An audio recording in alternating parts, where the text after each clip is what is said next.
If time seems to be slipping away too quickly, these words of wisdom are for you. Listen until the end and reflect. How many times have you repeated or heard someone say, "Life is short"? This expression feels like it has always been part of our vocabulary. We use it when we feel the days are flying by, when December arrives and we realize the whole year has vanished, when we look back and wonder, where did all that time go? But Seneca, the stoic philosopher who lived nearly 2,000 years ago, reminds us that the problem isn't time itself, but the way we treat it. It is not lacking. We are the ones who waste it.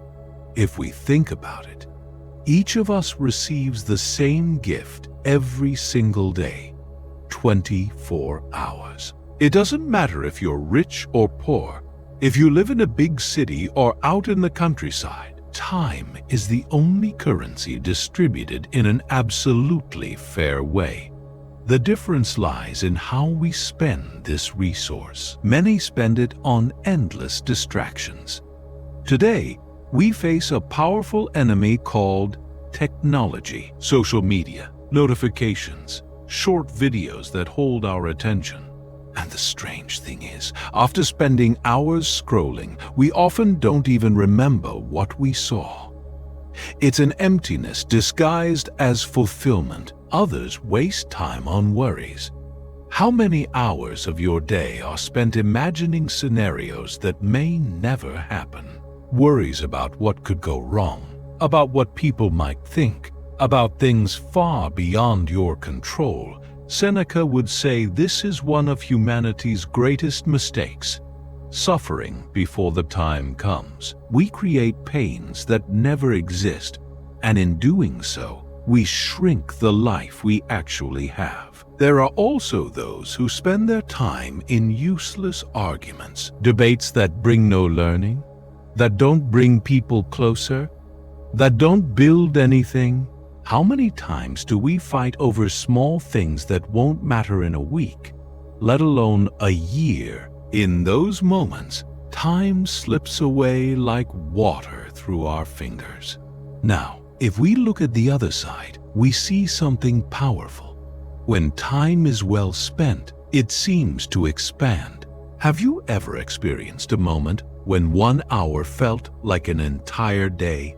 Maybe a meaningful meeting, a family outing, a book that transformed you, or work done with passion. These moments prove that life doesn't need to be long to be intense. The secret is living with intention. The difference between those who feel life is short and those who feel life is full doesn't lie in the clock, but in purpose.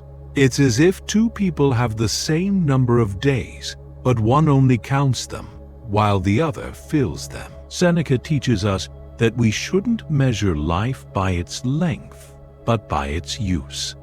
How many years have gone by without you truly living? How many days were swallowed by routine, by haste, by a lack of presence? The truth is, we cannot increase the number of years we have, but we can increase the amount of life we put into them. Think about it. How many moments have you lost because you were physically present, but mentally elsewhere? How many important conversations never happened because you were distracted? How many hugs were given without attention? How many smiles exchanged without feeling? This is the waste Seneca warns us about. Life is not short. It only seems short when it is wasted. Another important point is that we often act as if we'll live forever. We postpone dreams, projects, reconciliations. We say, one day I'll travel, one day I'll write my book, one day I'll take care of myself.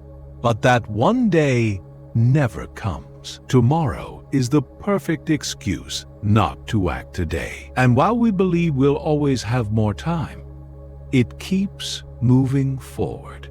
until suddenly we look back and realize we don't have as many tomorrows left as we thought. Seneca insists that we must face life's brevity, not as a curse, but as a call to awareness.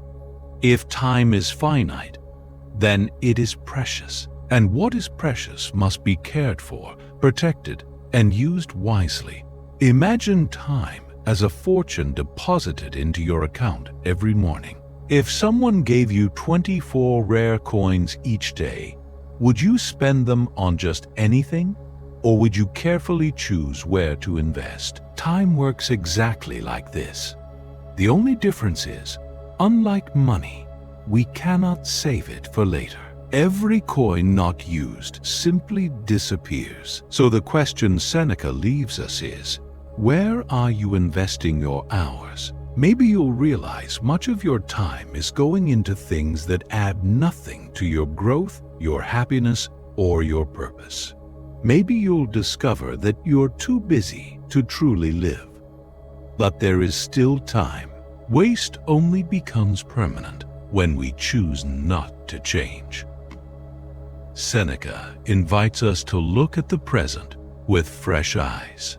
If today were your last day, what would you do? This question isn't dramatic. It's a reminder that, at some point, it really will be the last. We don't know when. What we do know is that until then, we can choose how to live each moment. Life gains meaning when we stop merely passing through the days and start inhabiting them. When we stop running aimlessly and learn to walk with intention. When we understand that living is not about the quantity of years, but the quality of moments. So next time you say, life is short, remember, life is not short. It only seems short when you don't live it. And now, the real question, how will you spend your next hours?